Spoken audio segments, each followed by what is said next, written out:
Hello everyone. This is the 17th part of the story. Blade God of Blood. Chapter 33. Fuck! In front of the floor-to-ceiling windows of the chairman's office in the Oscorp building, Norman Osborn looked at the protesting crowd below, and couldn't help but smash the wine glass in his hand to the ground. Problems after problems, the stock price of Oscorp has just turned a little better.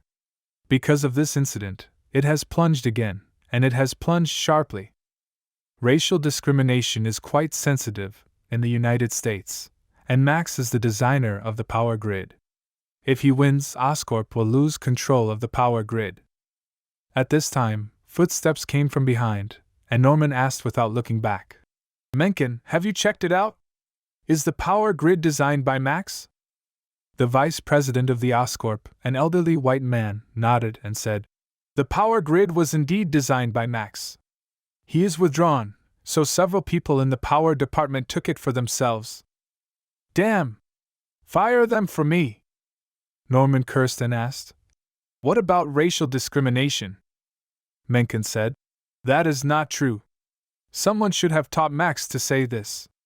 I suspect that someone is behind all of these problems of our Oscorp. Find out who is it. Norman said. In addition, find Max to reconcile. You can give him some more money, but he must tell everyone that the Oscorp is not racist. I'll go talk with him. Mencken hesitated and said, The city government is asking us to resolve this matter as soon as possible, otherwise they will reconsider the grid. Those greedy guys. Norman knew that they want money, and he said, Feed them, let them not speak on this matter, lest the stock price falls again. Yes, Mr. Osborn. Mencken nodded, and turned to leave. Norman thought for a while, and called in Director Nels and Dr. Strom, the researcher of the Human Enhancement Agent. Norman sat in the chair and asked, When will the human body enhancer start human experiments? The experimenter has been selected. As long as the training is done in a few more days, the experiment can officially start. Dr. Strom said. However, Norman, I think it's better to slow down. There is something wrong with this potion. We're running out of time, Norman said. We're going to start the experiment tomorrow. In 7 days, we're going to show our results to the Ministry of Defense and get them to sign with us. Only then can our stock price go back up. 7 days? Dr. Strom shook his head. This is impossible. After the injection, you must experiment and observe for at least a month to see if there are any side effects. Just 7 days, Nels, you help Dr. Strom finish it. Norman said stubbornly that after human serums have been improved, there is only a 20% chance of problems occurring.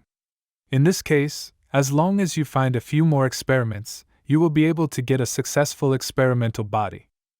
At that time, modify the data and show the successful experimental body. The Ministry of Defense won't know the truth and will only think that the experiment has been successful. Human body strengthening has always been a dream of the military, and they will sign with Osborn for the first time and provide a lot of money. When the funds are in place, the stock price will rise sharply. Then I will go back and slowly modify the medicine to make it perfect. In this way, Oscorp will not only survive the crisis but also obtain a large order from the Ministry of Defense, which is perfect. This is Norman's idea. I will assist Dr. Strom with the experiment. Nels nodded. Dr. Strom knew that it was useless to object, so he could only sigh and obediently prepare for the experiment. After Dr. Strom left, Norman asked Nels, Have you dealt with what happened before? Nels said, Except for the few successful experiments, all others have been dealt with, and no one will know what happened. Very good. Norman nodded in satisfaction. He ordered, Hide those successful experiments, maybe they will be used in the future. Those few successful experiments were all vagabonds, and they can't see the light of day, so they had to continue their experiments. Clear. Nels turned to leave, and when the door closed, Norman took the pills from his arms with trembling hands. His illness was getting worse and worse. After a short rest, Norman got up and walked to the floor-to-ceiling window, and muttered to himself slightly hideously. Whether it's an enemy or a disease, it can't defeat me, because I'm Norman Osborn. That night, Trish took Jessica, who was sluggish, to the tea house. Jessica asked in surprise, "That guy has more money than Tony Stark? Trish, are you still awake? Give some respect. Without Master, I would have been swept out of the house today." Trish said dissatisfiedly, "Master is super rich. My future depends entirely on him." Jessica said dissatisfiedly, "Stop it, you are changing so fast. Wait, your apprenticeship gift is hosting a social column, so what about mine? You're no good, you didn't pay respects to the teacher. By the way, you missed work today, and the master might punish you." Trish said with a smile. "Why am I so unlucky? Master is partial." Jessica was very dissatisfied. The two walked into the backyard of the tea house and saw that Madame Gao was training 10 sturdy and strong men. They were members of Bert's escort team. As the head of the vampire clan, Bert had 10 guards, led by Mercury. Each of them was elite, but they were generally not used because Bert was stronger than them combined. Trish asked curiously, "Madame Gao, where is Master? Who are these people?" "Your master went out to the ocean, with a Hollywood star, and I am responsible for teaching you all," Madame Gao said. "As for these 10, they are your master's guards." "Going overseas with a Hollywood star?" Trish and Jessica are both speechless. This master is too unreliable, right? "Okay, don't waste time. Go change your clothes and prepare for training," Madame Gao said sternly. "Also, Jessica, you are absent from work today, and you are not allowed to leave the tea house in the future unless you have permission." Jessica shouted dissatisfiedly, "You are kidnapping. I want to be free." "If you beat me, you will have freedom. Although you are very strong, your fighting ability is 0. Madame Gao saw that Jessica wanted to say something, but was pulled away by the excited Trish. She could not wait to finally learn Kung Fu. As soon as the two women left, the waiter led a thin young man in and said, "Madame Gao, he said he came to apply to be a training partner." Madame Gao looked Peter Parker up and down, and asked, "I remember you. Are you sure you want to be a sparring coach?" "Yes, I'm going to be a sparring coach. You said before that the salary is very high, and I only had to work 2 hours a day, is that true?" As Peter spoke, he looked for traces of Trish. He wanted to apologize to Trish. He didn't expect that photo he took caused her such big trouble. This is also the reason why Peter decided to give up his job as a photographer. It's okay to betray himself and be scolded by others, but he can't implicate others. He is Spider-Man, everyone's good neighbor, and he can't do bad things. Besides, the job here is indeed more suitable for him. The salary is high, the time is short, and the work content is very easy practice with the two young ladies. "The salary will satisfy you. Go and change your clothes." Madame Gao said that although she did not understand why the Blood God valued this kid so much since the Blood God had confessed it, she naturally had to train him well. That's right, he asked Peter to be a sparring partner, to train him. Spider-Man's fighting skills are not bad, but it is completely supported by talent. "Thank you." Peter was very happy, but when he came back from changing his clothes, he found that he was not training with the two young ladies he had expected, but 10 fierce men who were eyeing him. Jessica whispered, "I think Master wants to teach this kid a lesson." Trish said, "No, I think Master wants to kill him. Go." Madame Gao didn't talk nonsense, she directly let the 10 guards do it.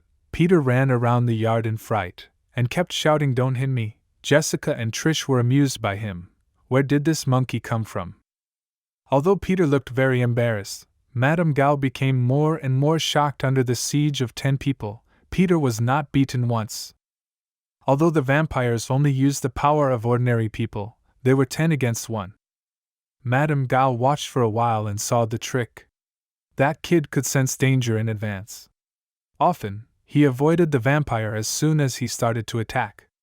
Moreover, he was very flexible, and his flexibility was even more frightening.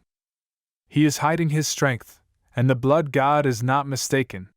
This kid is a genius in martial arts. Madame Gao's eyes brightened as if she saw a perfect piece of jade. She decided to train the other party into a. Peter didn't know that he was being looked after, and he was considering whether to resign. This job is not easy at all. In a blink of an eye, 10 days have passed, and the racial discrimination of the Oscorp is still fermenting because Max refuses to reconcile, and even has an intensifying trend. While Norman put out the fire, he invited General Slocum of the Ministry of Defense to see the results of their experiments. To Norman's surprise, Bagan, the shareholder of their company, brought a strange young man here. Bagan introduced to Norman. Norman, this is Mr. Wang, the chairman of the Blood God Group. I invited him to come and visit our experiment. Norman was taken aback. Blood God Group? That vampire group? Hello, Mr. Osborne. Bert reached out to Norman, but Norman reluctantly shook his hand and left, with the excuse of doing something. Bagan said, dissatisfied. It's rude, but Mr. Wang, Norman's ability is still good. The Oscorp will get the Ministry of Defense to agree to the contract. Bert smiled and said, I hope so. Oscorp's stock price has fallen a bit sharply recently. It will go up. Bagan was the shareholder who wanted to exchange shares with Bert. This time, Bert was invited to prove the value of the Oscorp. Bert smiled but said nothing. The stock price wants to rise. Have you asked for my permission? At this time, General Slocum came. He was very shocked when he heard Bagan's introduction to Bert. He approached Bert and said in a low voice, Your vampire clan's hands are a little too long. Bert smiled and said, General Slocum, you didn't plan to sign with the Oscorp at all, did you? Yes, I didn't want to sign with them in the first place. General Slocum snorted coldly and turned to leave. Bert shrugged and silently followed behind everyone. Then, everyone entered the podium under the leadership of Norman. Norman pointed to the open field outside the glass and said excitedly, General Slocum, and everyone, welcome you to the Oscorp's experimental base. Today, we will show you Oscorp's human enhancement potions and single-person flying equipment. I believe that they can enable the country to defend the world better. At the same time as Norman introduced, 3 men in green biological armor flew over each on a glider that looks like a big bat. Bert looked at the black smoke behind the glider and said with a smile, Small black smoke is not very environment-friendly, right? Norman's face stiffened, and then he smiled. This is a small problem we can improve. Now, let's take a look at the attack capability of the glider. It can not only fly but also carry machine guns and miniature missiles on it. The 3 experiments received orders to activate the machine guns on the gliders through their wristwatches. Then, the machine guns fired at full force, smashing a row of targets laid out on the ground. This is not over yet. The experimenter on the right also controlled the glider to launch a miniature missile, which blasted a fiery pit on the ground. Clap, clap, clap. Although General Slocum had opinions on the Oscorp, he couldn't help but clap his hands. This single-person flying equipment is good, but I don't know how difficult it is to operate. Then, the 3 experiments jumped from a height of more than 10 meters in unison, and everyone exclaimed, but they were completely fine, and they even picked up the Vulcan cannon used by the ground gunship to shoot wildly around. They've all been injected with human-enhancing medicines, and their strength is 3 times that of ordinary people, and other aspects have also been greatly improved. Norman proudly introduced them, but he did not find that one man among the 3 experiments was a little overexcited because of the constant shooting, and even his breathing became short. The experimenter was a veteran named Jess. When he saw Norman and the generals of the Ministry of Defense pointing at him, he suddenly felt unhappy in his heart. These gentlemen on the top don't know how hard they fought on the front line. He just killed a few prisoners, so they kicked him out of the army and cut his welfare. Damn these bastards! This thought popped into Jess's mind. If he didn't inject the serum, it would have been just an idea.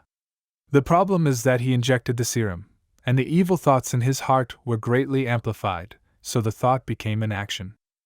Jess suddenly threw down the Vulcan cannon, jumped high with both feet, and the glider flexibly flew down to catch him. Then, A machine gun emerged from the underside of the glider, and the people on the podium didn't notice anything wrong. They thought it was another performance. "You all die for me!" At this moment, Jess grinned grimly, aimed the machine gun at the podium, and fired frantically. The glass of the podium was instantly shattered, and several officials burst into blood, screaming and falling. Chapter 34. It's finally here! Bert moved his right hand in the air and pushed the terrified Norman, Bagan, and General Slocum to the back of the wall at the same time. When Jess saw the scene, that someone escaped, he immediately launched a miniature missile. Bert scolded, jumped out of the window with the three of them. With a bang, the podium exploded, flames and thick smoke rose into the sky, and the three people were blown away by the airwaves and fell to the ground. Jess laughed, and the other two experiments woke up and hurriedly aimed the Vulcan cannon at Jess, trying to stop him. Seeing this, Jess immediately turned the gun to shoot at the two of them. After a burst of bullets, the three enhancers perished and fell together.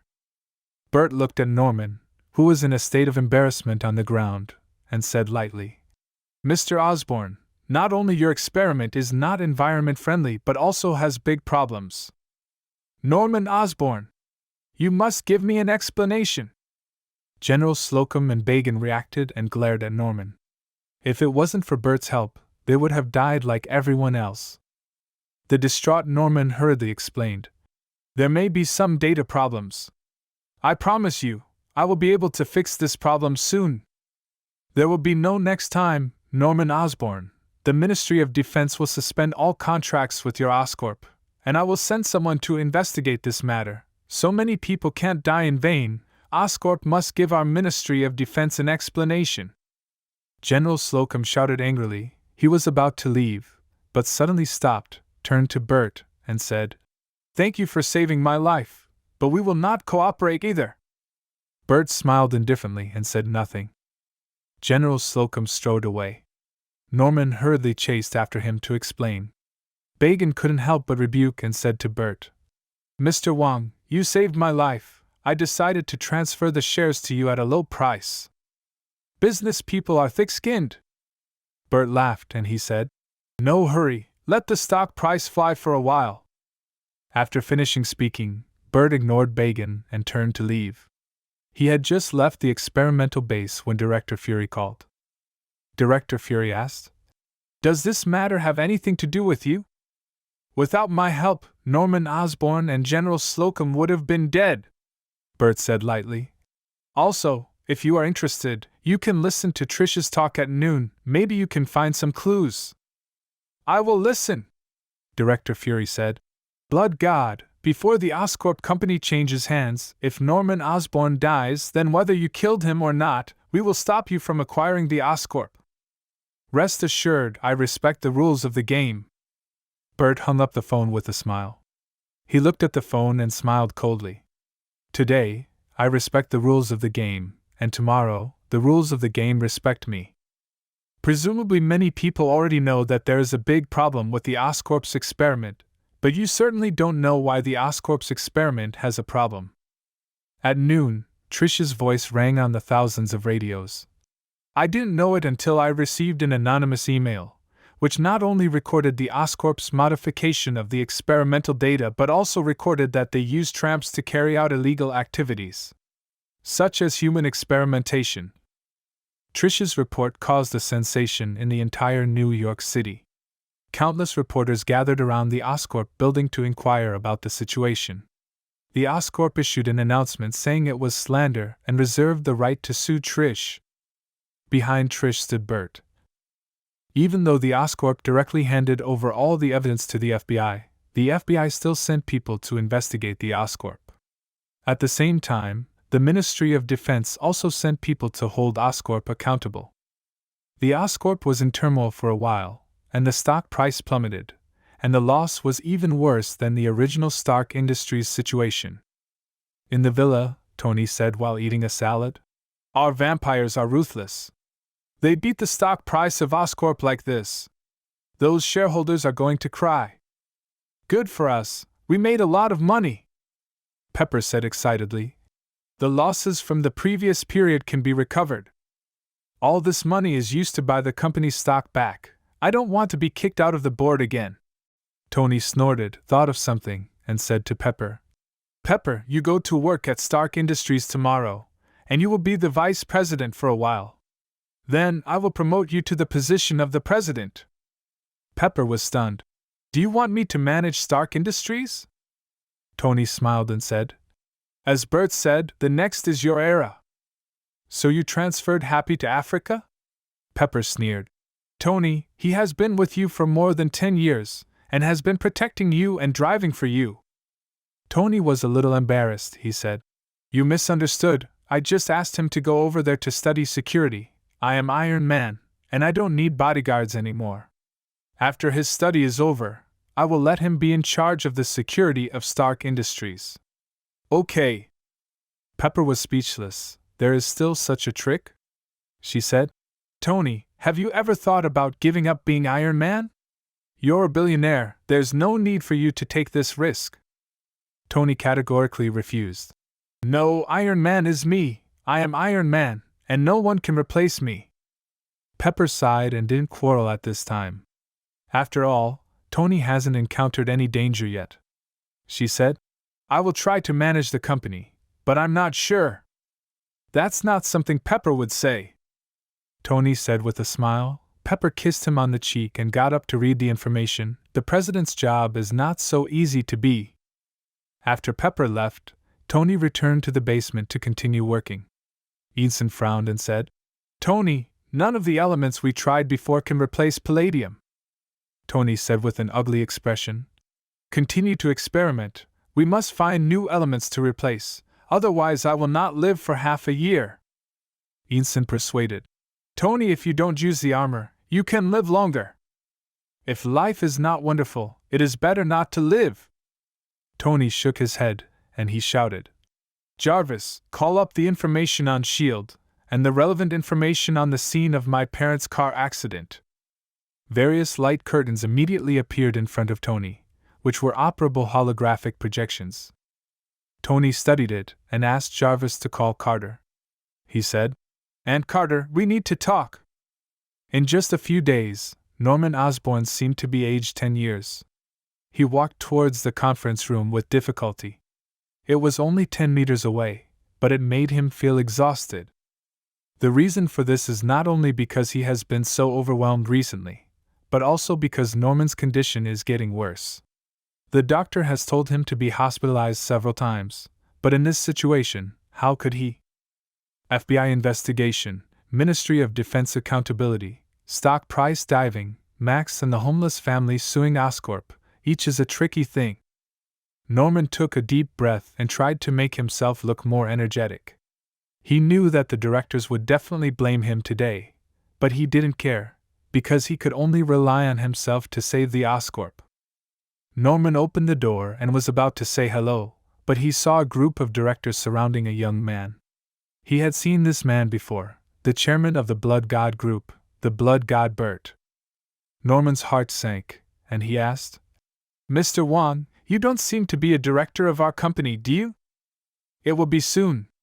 I plan to exchange the shares on hand for Mr. Wong's Stark Industries shares, Bagan said with a smile. Norman frowned, and he said, Having shares does not mean that you can become a director. This requires a resolution of the board of directors. Don't be angry, Mr. Osborn, I'm just here for a walk today. Bert stood up and said with a smile, Besides, what I want to be is not a director, but a chairman. Norman said angrily, Keep dreaming, the chairman of the Oscorp is me. A director said, But not for long, Norman. Because of your mistakes during this time, we have decided to remove you. That's right, we're going to dismiss you. More than 80% of the directors nodded, and Norman hurriedly said, Without me, the Oscorp will collapse immediately. No, the Blood God Group will take over the Oscorp. Bert said lightly, I have a solution for Max's lawsuit and the human serum issue. It's you.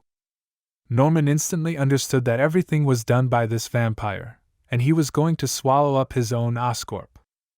Norman shouted, He is a vampire. Once he joins the Oscorp, the Ministry of Defense will terminate the contract with us. At that time, our stock price will be worthless. The directors knew Bert Wong's identity for a long time and didn't care. One director smiled and said, "It doesn't matter anyway. Mr. Wong has agreed to buy my shares at a high price. I also plan to exchange my shares for Stark Industries shares." Many directors nodded their heads. They had already negotiated a deal with Bert. Others who did not plan to sell their shares had also received a guarantee from Bert. If the stock price in the future was lower than expected, he would buy their shares on a guaranteed basis. It can be said that the entire board of directors, except Norman, was all drawn by Bert. Norman's face flushed with anger, and he shouted to Bert, "Bert, I will not let you do what you want. I will stop you from acquiring the Oscorp." "What are you going to do to stop me?" Bert sneered. "I have tens of billions of funds at my disposal, and I will soon become the largest shareholder, and you will be kicked out of the board of directors soon." "Osborne, you're done. No one can stop me," Bert said like a master. "Okay, let's conclude the board of directors meeting. Our Mr. Osborne is not looking very well. We should let him have some rest. Norman, your face is indeed not very good. You should be hospitalized soon." Bagan laughed and said. Norman raised his trembling finger angrily and pointed at Bagan. He was about to say something, but he felt breathless, and fell in pain while clutching his heart. "Mr. Osborne!" the directors exclaimed, and Bert said, "Call someone to take him to the hospital. In his current situation, he is no longer suitable to be the chairman." "That's true. Then, Mr. Wong, who do you think can temporarily manage the affairs of the group on behalf of Mr. Osborne?" Bagan asked, and Bert smiled. "I'm not the chairman yet, but I have a proposal. Vice President McKen is good." "Vice President McKen then." Everyone laughed and said they looked at Norman on the ground, and shook their heads secretly. Norman was defeated, and he didn't even know that his cronies betrayed him. In the hospital, Norman's voice was cold, and he asked, "That is to say, McKen has been bought by vampires long ago?" "Yes, he can't get rid of the matter of strengthening the human body," Nels said. At this moment, the only people who came to see Norman were him and Dr. Strom. No one else came. The tree fell and the dozens scattered. If Nels was not been too involved, I am afraid that he may not come. Only Dr. Strom really cares about Norman. "I won't let him go." Norman gritted his teeth with hatred, and he asked again, "How many shares has Bert already got?" "It's only 5% at present, it has been announced, and he will have to wait 2 days before continuing the acquisition." "Mr. Osborne, the vampire has a lot of money, and we can't fight him," Nels said. "Fuck!" Norman scolded. He thought for a while, then gritted his teeth and said, "Dr. Strom, I want to inject the human booster." Dr. Strom was startled, and he shouted, "Norman, there are side effects of human enhancement drugs. I have no choice. Only by experimenting can I survive and take back the company that belongs to me," Norman said firmly. Even though Dr. Strom was unwilling, under Norman's order, he prepared everything for him and personally presided over the experiment for him. The experiment was successful. Norman was restored to health and possessed several times the physique of ordinary people, but it also failed. He gave birth to an extremely evil personality. As soon as this evil personality was born, he strangled Dr. Strom to death, simply because Dr. Strom was against human experiments many times. From this moment, Norman has officially become the supervillain Green Goblin. Seeing that Norman killed Dr. Strom, Nels was almost scared to pee. He was about to run away when Norman turned his head and said, "Come back to the Oscorp with me. I will take all the materials and all kinds of cutting-edge weapons. The Oscorp company is mine and no one can take it away." Nels asked cautiously, "Mr. Osborne, you are no longer the chairman." Norman said, "Then grab it and put everything on Dr. Strom." "Mr. Osborne, I will do everything you say." Nels hurriedly expressed his stance, but there was some sadness in his heart. Dr. Strom was so loyal, but he was strangled to death by Norman, and he was even stigmatized after his death. In the face of the brutal Norman, Nels did not dare to resist at all, and could only obediently obey the order. Soon, the Oscorp had a theft incident, which not only lost all kinds of materials, but also lost a batch of high-tech weapons, such as gliders, bio-wireframes, pumpkin bombs, and more. Under the secret guidance of Norman, the FBI targeted Dr. Strahm, and the Oscorp followed suit and threw the pot of illegal human experiments to Dr. Strahm. After doing this, Norman was ready to start dealing with Bert. Since the commercial means could not deal with him, he would directly destroy him physically, but what made Norman depressed was that Bert ran away to the casino. This marks the end of part 17 of the story, Blade God of Blood. Thank you for listening. Please like the video and hit the subscribe button to listen more. Hit the bell icon to get notified of all the new content uploaded to the channel ASAP.